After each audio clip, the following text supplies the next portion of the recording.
Коли серце нагадує про себе, Кратал. Кратал – природна сила для вашого серця. Зламана платівка Лаврова про інсценовану Бучу безперервно гримить на московському грамофоні. Зараз я цитую слова постпреда України в ООН Сергія Кислиці. Очільник МЗС країни-агресора Сергій Лавров зробив обурливу чергову заяву про падіння Іл-76 та Україну, порівнявши інцидент із військовими злочинами окупантів в Бучі. Ви собі уявіть рівень цинізму, ненависті до нашого народу, геноцидності всіх їхніх дій і висловів. Йому відповів наш постійний представник України при ООН Сергій Кислиця. Головний російський дипломат Сергій Лавров, який чомусь і світ його ще вважає дипломатом, він зараз перебуває в Нью-Йорку, до речі, так до слова, йому туди можна прилетіти, його не арештовують, на засіданні Ради безпеки ООН. І він там заявив, що Україна збила російський літак Іл-76 в Білгородській області. При цьому це ще не все.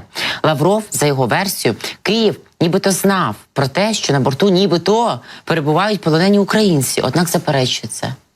До такого дна, звісно, здавалося, що вже опуститися не можна. Але завжди я вам кажу, пам'ятайте, що те дно, яке пробиває Росія, воно набагато глибше Маріанської западини, і пора вже встановлювати нові рекорди в ось таких глибинах.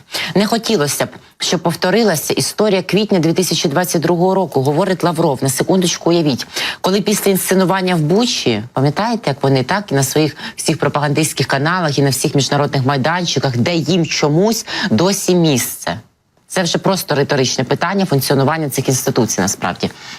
Були показані тіла людей, чиї прізвища ми досі не можемо отримати. Так от українська сторона, говорить Лавров, стала замітати під килим усі наслідки після того, як стало відомо, що там були українські військовополонені, вони не могли не знати про це. Ось таке говорить Лавров. І нагадаю, що як я вам півгодини минулої нашої студійної години розповідала, що заявляє офіційно український омбудсмен Дмитро Лубінець, що Україна не може підтвердити, що на борту були українські військовополонені, що Російська Федерація повністю, лише вона відповідальна, і та сторона, відповідно до Женевських конвенцій, до моменту передачі полонених відповідальна за їхню долю, за все, що з ними відбувається, допоки вони знаходяться в тому чи іншому вигляді на їхній стороні. Ну і взагалі всі ці версії росіян, вони просто не підлягають здоровому глузду, а от критиці і розвінчуванні так цілком. Постпред України в ООН Сергій Кислиця, коментуючи брехливі висловлювання Лаврова в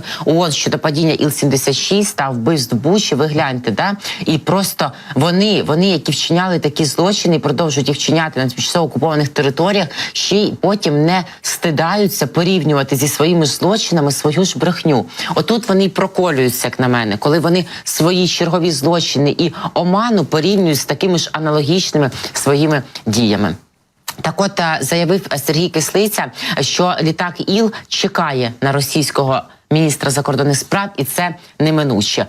Фон Лавров, чий літак Іл-Ільюшин ось-ось вилетить з аеропорту Кеннеді, завершує свою відпустку у вільному світі скоріше з пхиканням, ніж із тріском.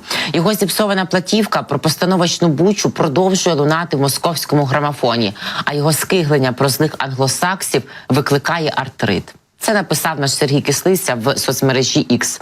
Рада безпеки, якою б недосконалою вона не була, проте розглядатиме питання, доведені до її відома у міру необхідності. ІЛ чекає на вас, це неминуче, додав постпред України в ООН. А на Путіна чекає шок. Якщо Путін вважає, що американська допомога Україні заблокована, то на нього чекає здивування і шоковий стан. Військова допомога США Україні наближається. Курт Волкер впевнений, що військова допомога від США Україні, заблокована у Конгресі через суперечки щодо міграційного законодавства, наближається і не потрібно боятися. Про це почесний науковий співробітник Центру аналізу європейської політики та провідний експерт з питань зовнішньої політики та національної безпеки США, який був спецпредставником США з питань переговорів щодо України у 2017-2019 роках, а також послом США в НАТО у 2008-2009 роках, пише у своїй колонці на платформі СЕПА. Чому я можу бути таким впевненим? Тому що переважна більшість республіканців і демократів в обох палатах Конгресу підтримують її, і ніхто не хоче знову голосувати з цього питання в рік президентських виборів. Для всіх зацікавлених сторін це означає, що схвалити краще раніше, ніж пізніше, пише Волкер, і зауважує, що українці та інші європейці не безпідставно занепокоєні, адже Конгрес все ще не проголосував за затвердження нового пакету підтримки на 61 мільярд доларів. Але Волкер каже, завжди є план Б. Почуємо.